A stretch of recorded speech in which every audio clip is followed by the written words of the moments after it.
আরামবাগের প্রাক্তন সাংসদ অপরূপা পোদ্দার বলছেন আমার কাছে টাকা নেই, সেই জন্য দল আমাকে প্রার্থী করেননি, এবং আমাদের হুগলির 2 মন্ত্রী এবং সাংসদরা জানতো, সেই জন্য দিদিকে বলেছে, সেই জন্য দিদি আমাকে টিকিট দেয়নি। উনি এইসব মিথ্যা কথাবার্তা বলছেন। দিদি যোগ্য যাকে মনে করেছেন তাকে টিকিট দিয়েছেন। মিতালি দিত্য অর্থনৈতিক অবস্থা খুবই খারাপ, দরিদ্র নিম্নবর্তী পরিবারের মেয়ে, ICTS চাকরি করে, তাই কী করে টিকিট দিল? তার কারণ অপরূপা পোদ্দার এত দুর্নীতির সঙ্গে যুক্ত হয়ে গেছিল।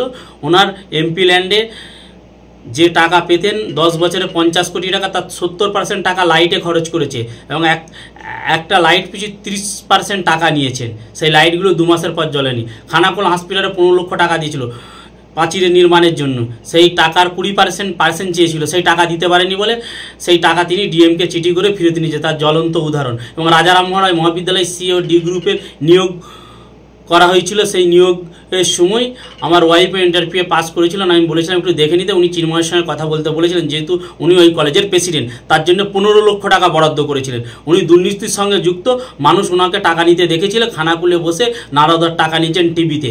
আজকে ওনার মুখে এইসব কথা মানায়নি, এখন তিনি টিকিট পায়নি, দল টিকিট দেয়নি, সেই জন্য মন্ত্রী এবং সাংসদদের নামে বদনাম করার চেষ্টা করেছে। আগামী দিন এই দলে থাকবে না, হয়তো অন্য কোনো দলে যাবে, সেই জন্য দলের বদনাম করছেন। সেই জন্য 21-এর নির্বাচনে উনি বলেছিলেন যে শুধু সময়ের অপেক্ষা শুভেন্দু অধিকারী মুখ্যমন্ত্রী হবে, অতএব ভোটে বেশি বাড়াবাড়ি কেউ করবেন না। আমার নাম শেখ হায়দার আলী, আমি আরামবাগ সাংগঠনিক জেলা সংখ্যালঘু সেলের সভাপতি। শুনলাম উনি যেটা বলেছেন যে হুগলি জেলার মন্ত্রী মহোদয়গণ ওনার বিরুদ্ধে ওনাকে নাকি প্রার্থী করেননি, ওনার নাকি টাকা নেই। এটা আমি একমত নয়। আমি তখন গোঘাট ব্লক 2 পঞ্চায়েত সমিতি বনভূমির কর্মদক্ষ ছিলাম। বদনগঞ্জ ফুলি 1 নম্বর অঞ্চলেতে এটা শ্মশান চুল্লি অনুমোদন হয়েছিল এবং টাকাও গ্র্যান্ট হয়ে বিড অফিসে জমা পড়েছিল। ওনার অফিস থেকে, এমপি ম্যাডামের অফিস থেকে একটি অজানা ফোন নাম্বার থেকে আমার ফোন আসে এবং বলেন 10% টাকা দিতে হবে, 10% টাকা না দিলে কিন্তু আপনার শ্মশান চুল্লি হবে না। তখন আমি বলেছিলাম শ্মশান চুল্লির জন্য 10% টাকা আমি কোথায় পাবো? আমি যদি টাকা কোথাও বলতে যাই তাহলে তো জনগণই আমাকে বলবে তুমি এটা চুরি করছো, তুমি নিজে চুরি করছো। তাই আমি টাকা দিতে পারিনি। দুর্ভাগ্য, সেই টাকা কিন্তু আমার অফিসে অনুমোদন হলো, সে কাজ আমার হয়নি। বিগত 10 বছরে অপূর্ব পোদ্দার এলাকায় প্রচুর পরিমাণে এমপি ফান্ডের টাকা থেকে কাজ করেছেন। তাহলে যারা টাকা দিয়েছে তাদেরই কাজ হয়েছে, আর যারা টাকা দিতে পারে না তাদের কি টাকা রিটার্ন হয়ে গেছে? এটা আমার একটা মনের মধ্যে একটা সংশয় জাগছে। আজকে আমাদের যে প্রার্থী মিতালি বাগ, উনি তো দুঃস্থ পরিবারের মেয়ে, উনি তো টিকিট পেয়েছেন, ওনাকে তো টাকা দিতে হয় না। আমার মনে হয় অপূর্বা পোদ্দার ওনার নিজের কর্মফল ভোগ করছেন, তাই দল ওনাকে টিকিট দেন।